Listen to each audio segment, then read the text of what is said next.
Bonjour et bienvenue à tous dans le journal de l'économie. Un rapport qui continue de susciter le débat. C'est l'avis du CESE sur la réforme des retraites. Les principales conclusions viennent d'être présentées au chef du gouvernement. Nizar Baraka les a exposées devant Abdelillah Ben Kiran.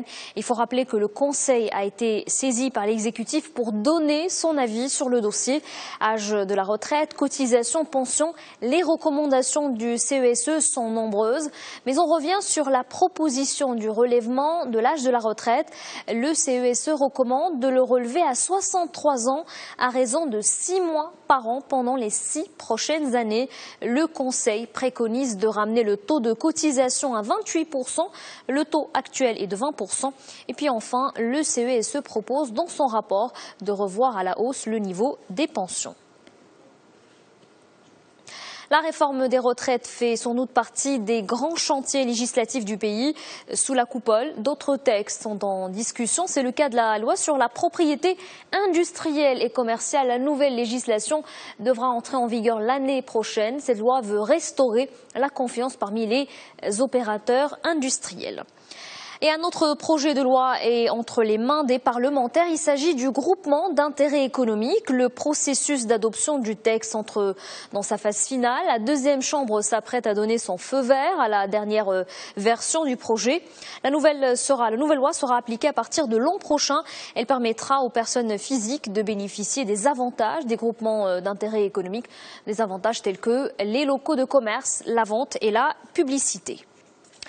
On s'intéresse maintenant au marché boursier. À la place de Casablanca, la tendance est plutôt à la baisse ces jours-ci. Après plusieurs semaines dans le vert, la place a terminé la première semaine du mois de novembre en territoire négatif. Ses principaux indices sont en net repli. Le MASI a enregistré une baisse de 0,90%. Le rapport de la Société de bourse du Crédit du Maroc Capital a analysé la situation. Il nous éclaire sur les raisons derrière cette atonie de la cote. Et selon le document, les pertes affichées par les grandes capitalisations seraient à l'origine de ce malaise. Le rapport évoque ici le groupe cimentier Lafarge Ciment. Les opérateurs immobiliers sont aussi cités comme Ad-Doha. Et puis il y a les banques, Attijari Wafa Bank, BMCE Bank et la BCP. Les contre-performances de ces 5 capitalisations ont contribué en partie à ce coup de frein à la bourse de Casablanca.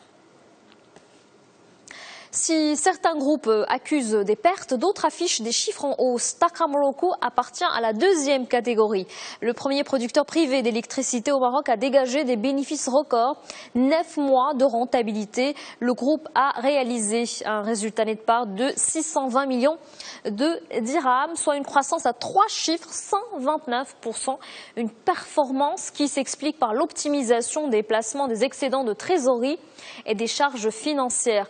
Le chiffre d'affaires n'est pas en reste, il a atteint 5 milliards de dirhams, en hausse de 36%, et c'est en partie grâce au recul des frais d'énergie suite à la baisse du prix du charbon sur le marché international en 2014.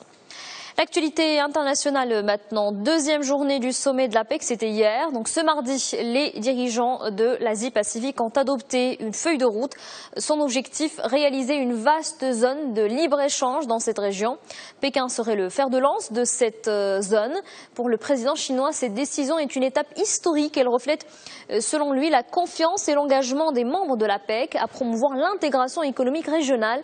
Je rappelle encore une fois que l'Asie-Pacifique produit plus de la moitié de la richesse mondiale. Elle représente 44% des échanges commerciaux internationaux.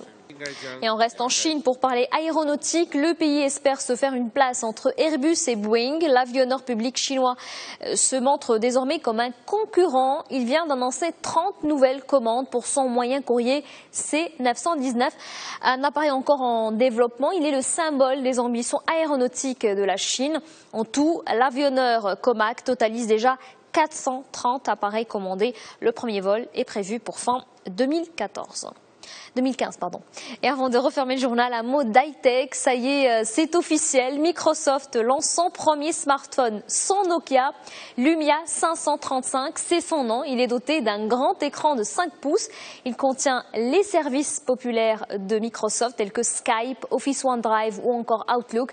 Avec cet appareil, le géant américain vise le marché très juteux des smartphones. Voilà pour l'actualité économique. Très bonne journée à tous sur notre antenne.